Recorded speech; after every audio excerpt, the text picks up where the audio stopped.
에스더 4장 우리 15절에서 17절에 있는 말씀 우리 함께 읽도록 합니다.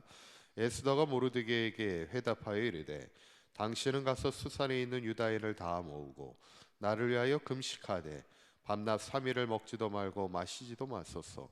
나도 나의 시녀와 더불어 이렇게 금식한 후에 규례를 어기고 왕에게 나아가리니 죽으면 죽으리이다 하니라. 모르드게가 가서 에스더가 명령한 대로 다 행하니라. 아멘. 우리 지난 시간에 이제 모르드게가 유다 민족의 어떤 멸절의 위기 앞에 에스더에게 두 가지를 권면합니다. 하나는 홀로 목숨을 건지리라 생각하지 말라는 거예요. 어쩌면 우리가 신앙으로 산다는 것도 개인의 신앙에 머물면 안 된다는 거예요. 항상 우리가 우리를 통하여 이웃을 구원하고 나라와 민족을 구원하는 책임적 신앙을 우리가 항상 가져야 된다는 것이고, 두 번째 권면은 뭐냐면 이때를 위함이 아니냐, 이 말씀. 항상 우리가 기회를 잘 붙들어야 된다는 거예요. 결국 우리의 인생은 청지기의 삶입니다. 하나님이 우리에게 생명을 주신 것이고 건강을 허락하신 것이고 우리에게 물질의 복도 허락하시는 건데, 그 모든 것을 위하여 어떻게 하나님 앞에 사명의 기회를 붙잡을 수 있는가, 그 인생을 우리가 살아가야 되는데, 오늘 본문은 이제 모르드게가 두 가지 권면할 때 에스더도 이제 두 가지로 해답하는 그런 장면입니다. 첫째는 뭐냐면 나를 위하여 금식해달라, 이렇게 이야기합니다. 한번 16절에 있는 말씀을 다시 한번 읽어볼까요? 시작. 당신은 가서 수산에 있는 유다인을 다 모으고 나를 위하여 금식하되 밤낮 3일을 먹지도 말고 마시지도 마소서. 나도 나의 시녀와 더불어 이렇게 금식한 후에, 여기까지만 읽죠. 첫 번째 뭐라고 얘기를 하냐면 우리 함께 이 위기 때 기도하자는 거예요. 금식하며. 특별히 금식이라는 게 뭐예요? 절박한 상황 속에서 하나님 앞에 기도하자는 겁니다. 이 장면이 어떻게 보면 이제 에스더의 믿음을 보여주는 그런 장면입니다.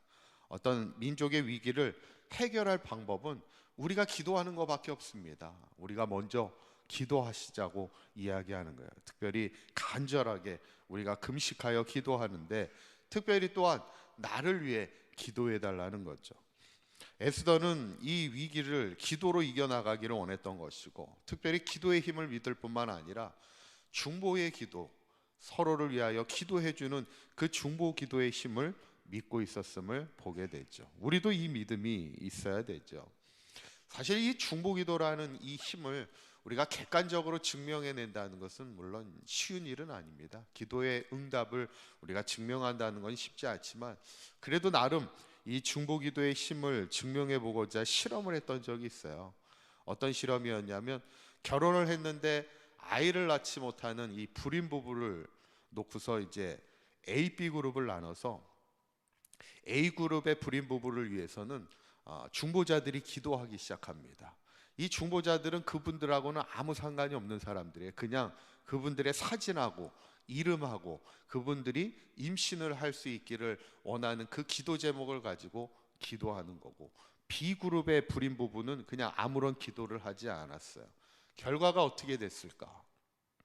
중보 기도했던 이 A그룹의 불임 부부들이 나중에 임신을 하는 확률이 기도하지 않았던 그 그룹의 불임 부부에 비해서 임신 확률이 2배나 높게 임신을 하게 되는 그런 결과가 나왔다는 거예요. 참 우리가 기도의 응답을 어떤 객관적으로 어쨌든 증명한다는 것은 쉬운 일은 아니지만, 그래도 우리가 믿음으로 산다는 것은 뭘 믿는 거예요? 우리가 기도의 힘을 믿는 것이고, 또 특별히 우리가 서로를 위해 기도할 수 있다는 것이 얼마나 귀합니까? 교회는 자신을 위한 기도에 머무는 것이 아니라 항상 나라와 민족을 위하여 기도하고 교회와 성도를 위하여 기도하고 누군가를 위하여 기도하는 중보자들이 잘 세워져야 교회는 든든히 서갈 수 있는 것이죠. 저는 바라기는 우리 사강교회 많은 중보자들이 세워져서 우리 사강교회가 늘 복음 안에 또 기도의 능력 가운데 든든히 서갈 수 있기를 간절히 축원합니다. 두 번째는 이제 에스더가 뭐라고 대답을 하냐면 죽으면 죽으리이다. 우리에게 아주 유명한 고백이죠. 16절에 있는 말씀 아까 읽었던 중간부터 이렇게 얘기할까요? 우리 규례를 어기고, 시작. 규례를 어기고 왕에게 나아가리니 죽으면 죽으리다 하니라. 아멘. 이제 금식하고 나서 내가 규례를 어기고 나가겠다는 거예요. 규례는 어떤 규례입니까? 규례는 왕이 부르지 않을 경우에는 왕 앞에 어느 누구도 나갈 수 없는 규례가 있어요.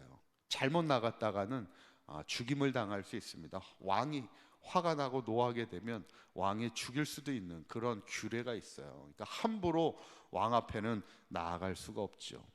근데 이제 에스더가 지금 민족이 지금 멸절될 위기 앞에 가만히 있을 수는 없죠.